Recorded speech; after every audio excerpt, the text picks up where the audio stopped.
What's Welcome up, back. everybody? Oh my gosh! Yo. I just Okay. spilled over my screen! Tonight, we'll be reading Reddit horror stories while we're training. Are you ready? Are you ready, Pinky?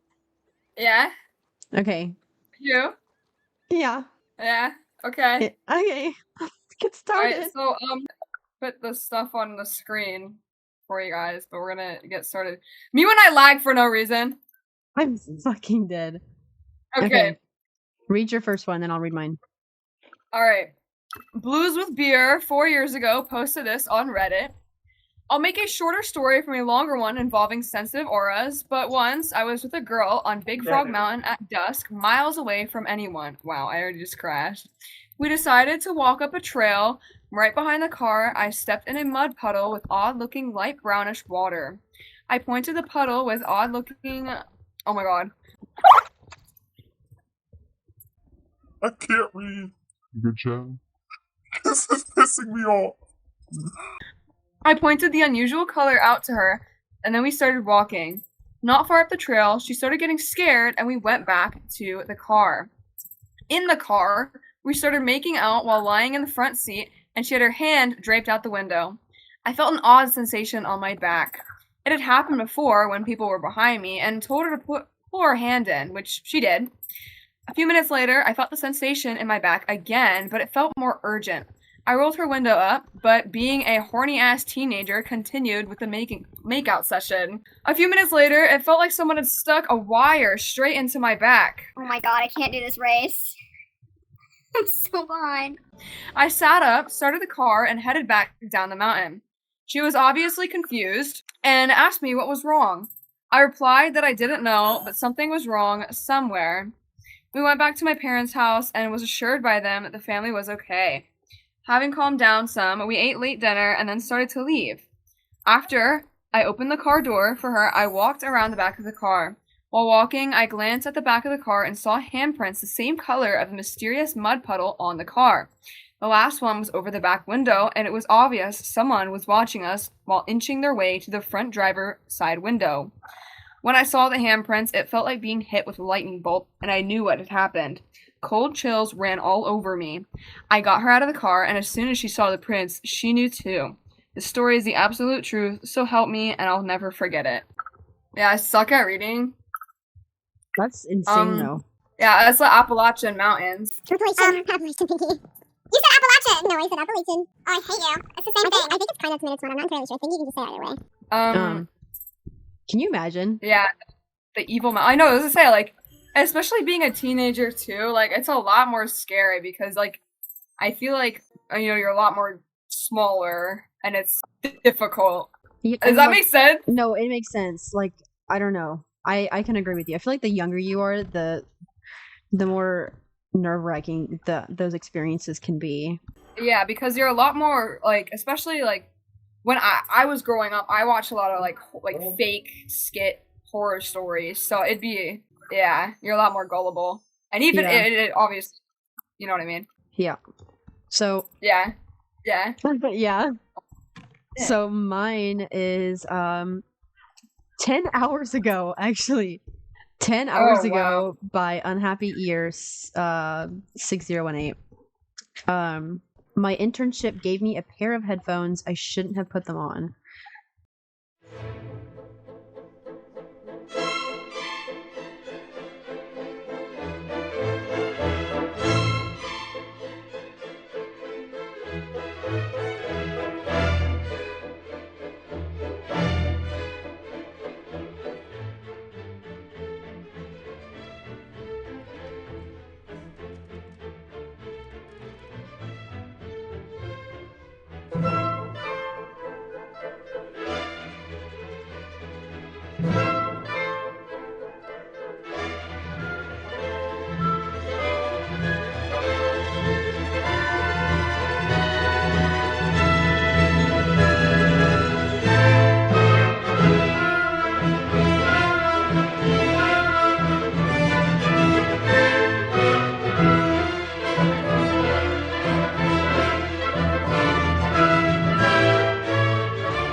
I'm wondering if this is fake.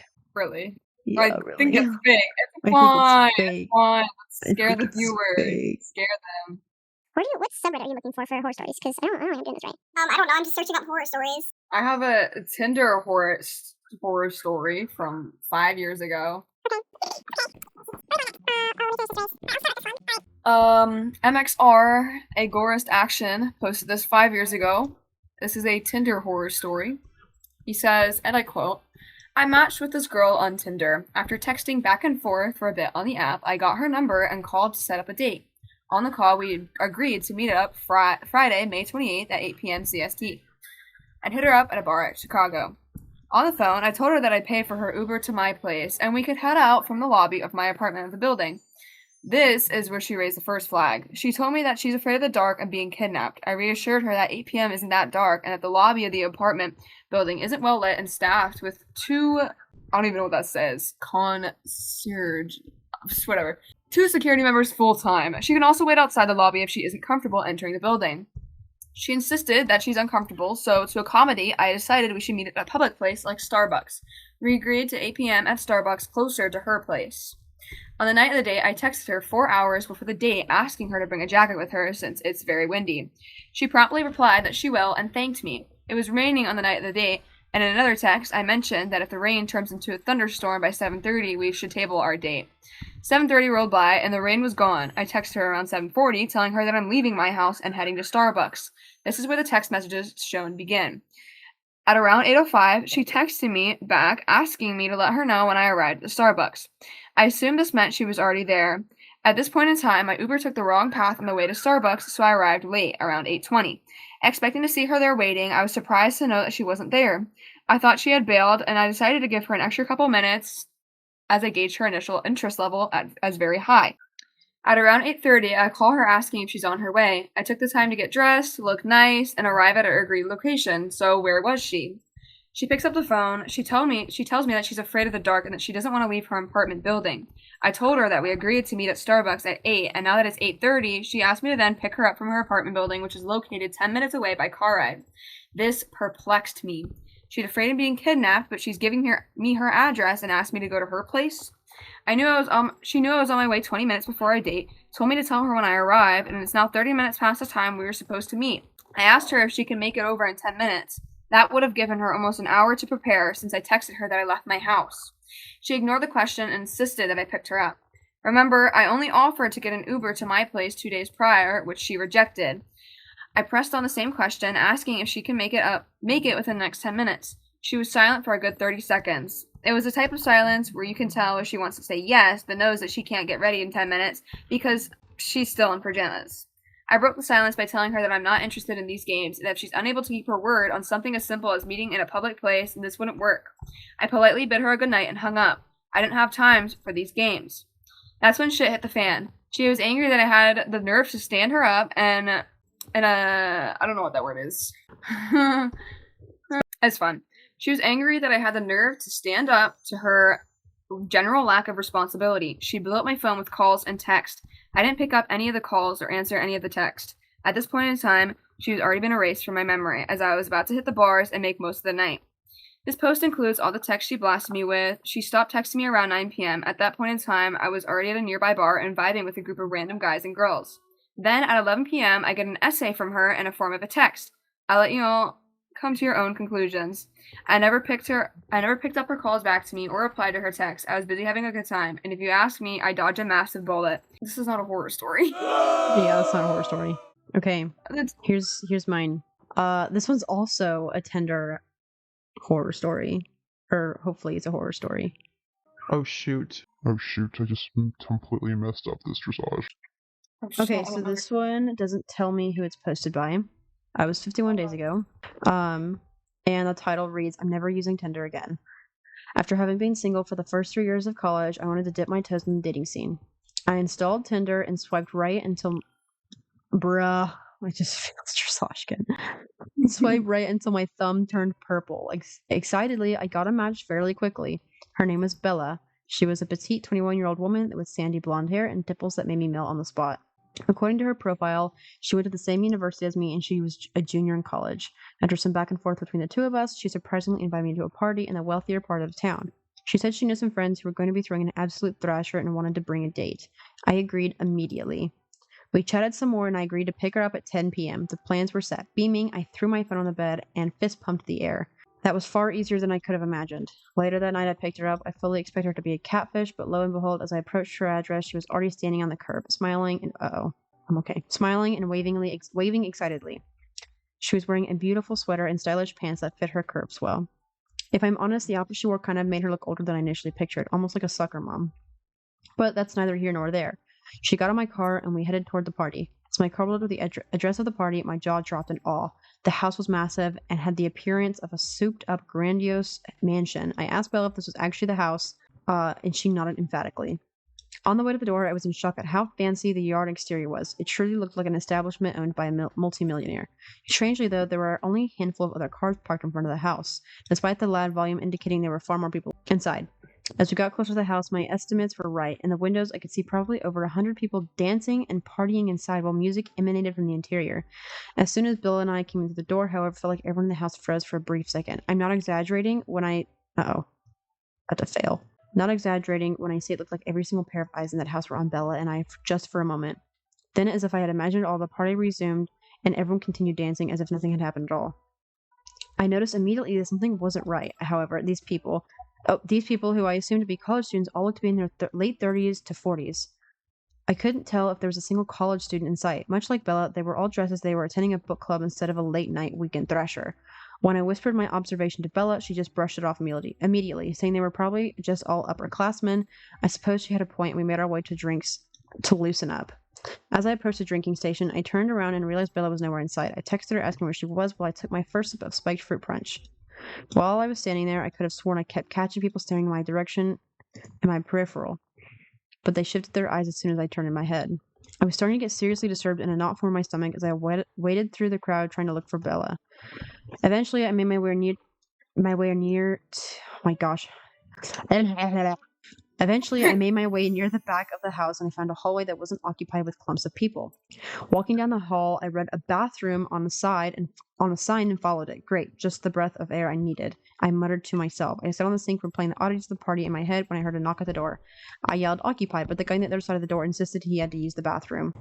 I reluctantly opened the door and to my surprise, the guy was the first person who actually looked like a college student. He was young, tall, and was actually dressed like the people I'd been accustomed to seeing across campus during my time at college. Before he could close the door to the bathroom, I stopped him and asked if he picked up the strange vibe at the party as well. He smirked for a second before leaning in and dropping his voice in an almost imperceptible whisper. Take a look around. These people really look like college students to you. I let out a sigh of relief, as if my concerns had finally been recognized by another person. Before I could say anything, he kept whispering. You came here with a girl, right? How old did she say she was? Confused as to how he knew I had a date, I said, I met this girl off Tinder earlier today. She said she was 21. The guy laughed under his breath. Typical. Well, if it isn't obvious already, she isn't who she says she is. Then a pause before he finally whispered once more. Hey man, do what you want, but if I were you, I'd say get out of here sooner rather than later. And with that, he shut the door again before the hallway became dark and silent once again. I'd heard enough. I quickly made my way to the door, feeling everyone's eyes on me like daggers. Just as I was about to leave, I heard my name being shouted by a person I could only guess to be Bella. I didn't stop to see. I closed the door behind me and jogged back to my car. I peeled out and started driving back home. Something ate at me, though. On my way home, I drove back to the address I picked Bella up. Curiously, as I pulled up, an older couple had just arrived home and they were walking to the door. I don't know what possessed me to do this, but I rolled my window down and shouted a question I already knew the answer to. Excuse me, sir, do you have a daughter named Bella? Confused, the older man made his way to my car with his wife before telling me, to no surprise of my own, that he and his wife had no kids. I asked them if they had ever seen a woman who matched the description of Bella, describing her appearance and outfit. To my surprise, they mentioned seeing a woman who matched the description identically, standing outside of their house waiting for a car almost weekly. They had just assumed she lived around the area and that was her designated meetup point, given that their house was on a corner. After hearing that, I quietly thanked them and drove back home, no radio, just silent with my own thoughts. I can't help but think I avoided something potentially fatal, and if I weren't for that young guy outside the bathroom, I'm not sure I'd be typing this story right now. One thing is for certain, I'm never using Tinder again. Ooh, gosh. Weekly. That's a bullet there. Dude. Weekly. It's All right. insane. Yeah, I was gonna say, Tinder is Interesting. My phone, like, I'm reading a story. My phone keeps going dark and I always lose my spot. Is your power saver on? Huh? I'm looking. Nope. Okay, I don't know why it's doing it. You did? Okay, well, I have another one. Go for it. Right. Oh, shoot. That's all that. Alright. My company went under during COVID, so I decided to go on a big national parks road trip. I was in Teddy Roosevelt, NP. Anyways, and I just had a great day of hiking and taking in the beauty of the park and North Dakota. The parks had only just started to reopen, and it was into October, so almost nobody was there. I pulled into the campground and made a full circuit looking for a spot. I saw one other occupied spot, but I didn't see any people. Just a car and a ragged tent. I picked a spot on the opposite side of the campground and started making some dinner in the rain. I ate in the car and I cleaned up. I left my folding table outside of the car to make breakfast in the morning. Then I folded the seats down and went to bed in the back of my car. I dreamt that sometime in the middle of the night, I was woken up by something scratching and tapping on my window. I rolled over and it was a man. He had bear claws and more hands like paws. He was saying something about how he liked my table. I was in that sleepy dream haze, and I think I told him something like, I'll put it away when I leave in the morning. But he kept saying something about the table that I couldn't understand. So in my dream, I just rolled over and put the sleeping bag up over my head. In the morning, I remembered the dream as though it was a haze, but parts of it were very vivid, like a man with bear claws and him liking my table. I just felt like it was a weird dream until I got in the car and my table had moved. It had been by my tailgate, but it was halfway across the campsite, still standing. Although it had rained most of the evening and night, it wasn't windy at my campsite. The campground is down low in a valley by the river, but it has lots of thick trees sheltering it, so it wasn't moved by the wind. And it was a relatively tippy table, so I can't see any animal moving it and not knocking it over. Anyway, I quickly wiped the table down, folded it up, and packed it away, deciding to skip breakfast. That's literally it. That was it? Yeah.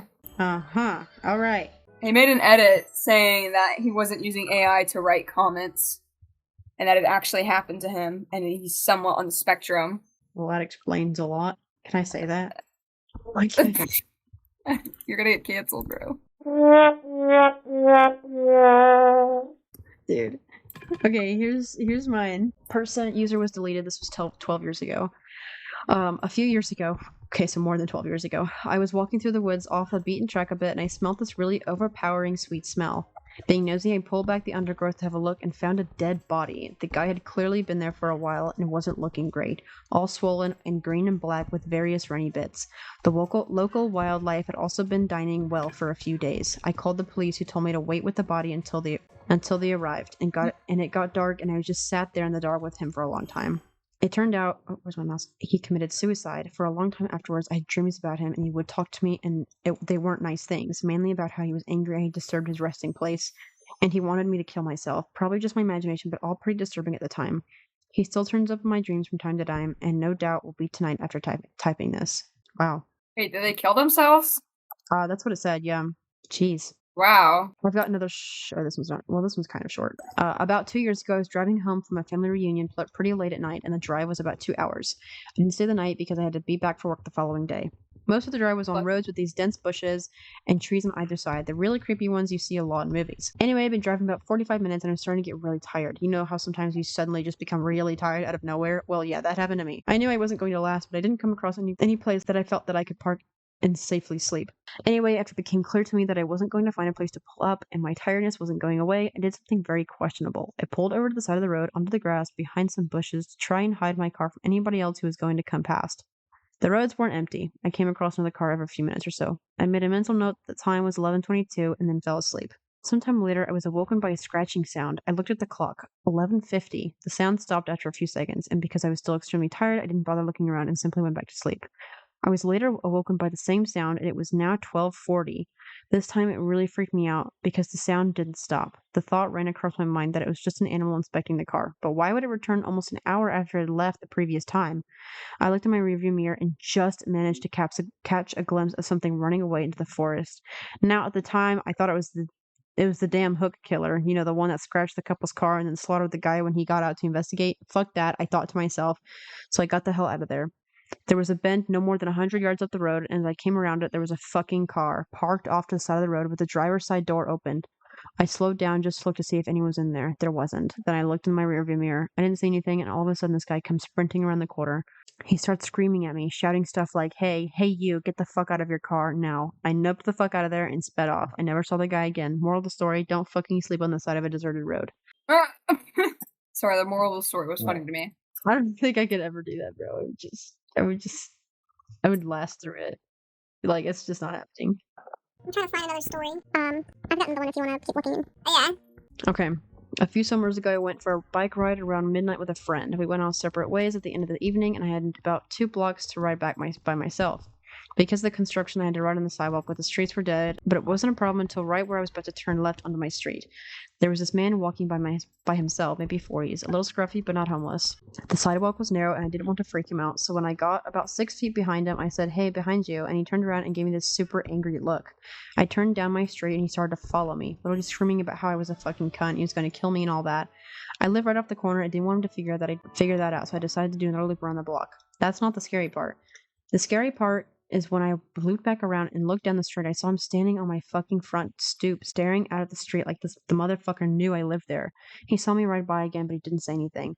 I ended up going back to the friends, but my bike got stolen from the alley by the house 2 days later. The guy in question was definitely not actually homeless. We have a large population of mentally ill in that area, unfortunately, so I didn't think the sidewalk was too narrow to pass, otherwise I wouldn't have disturbed him. Half the scary part was that he looked pretty much completely normal for my area. That being said, I ended up texting my mom, and she made the decision not to notify law enforcement until my bike was stolen. Damn. Okay, I think I found one. I'm like skimming through them to see if they're actually good. Alright. Tokyo Sandblaster posted this last year. Mountain phase of Ranger School, long night movement towards the back end of the patrol portion. I was in the lead, elemental, looking for a trail so we didn't have to slide slope on a descent. I'm exhausted and looking around, and I saw a woman standing about 30 meters from me dressed in a tunic or something. I figured it just another hallucination, but she pointed to her right and smiled at me. It wasn't scary. She seemed really nice and calming. About 30 meters past her in her direction, I have never checked exactly where she was pointing. There was the trail I was looking for. When we finished the patrol, I told my buddy, you won't believe this, but ... He cut me off and said, you see that chick at the top? I still believe maybe I was muttering something and my friend was fucking with me, but did this happen and I think of it often. It was a short one, but I have another one. This was like kind of funny, kind of not, kind of funny, kind of scary. This person said, so I was sleeping and in the middle of a dream, a character of my dream who was doing something turned her head, looked at me very seriously and said, there's someone in your apartment, wake up. I nearly had a heart attack and my apartment was empty. Someone responded to them, said it was you. You were in the apartment all along. Oh my gosh. I had awesome parents who let me sleep in the living room on weekend nights when I was very young because my sister was a light sleeper and I could stay up until dawn.